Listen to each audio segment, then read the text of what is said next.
जिल्हा सहकारी बँकेने नाशिक मध्यवर्ती सहकारी बँकेसारखा कर्जमाफीचा ठराव करावा. ॲडव्होकेट सुरेश लगड, अहिल्यानगर. नुकतीच अहिल्यानगर मध्यवर्ती सहकारी बँकेची वार्षिक सर्वसाधारण सभा संपन्न झाली. त्या सभेत सभासद शेतकऱ्यांचा कर्जमाफीचा ठराव न घेता सभा पार पाडली. सभेत त्या संदर्भात कर्जमाफीबद्दल जरी फारसं कोणी बोलले नसले तरी सर्व अलबेल आहे असं समजण्याचे कारण नाही. अलीकडे वार्षिक सभेत भाग घेऊन बोलण्याची मानसिकताच राहिलेली नाही. सत्ताधारी संचालकांनी स्वतःहून कर्जमाफीचा ठराव मंजूर करून शासनाकडे पाठवायला पाहिजे होता.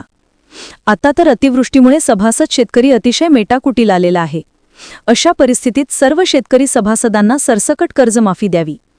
तसेच जे सभासद पूर्वी कर्जमाफीपासून वंचित राहिले त्यांनाही या सरसकट कर्जमाफीचा लाभ द्यावा असा ठराव अजूनही जिल्हा बँकेस विशेष सर्वसाधारण सभा बोलवून करता येईल.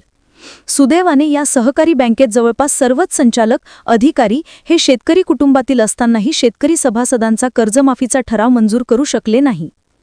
ही फार मोठी शोकांतिका आहे.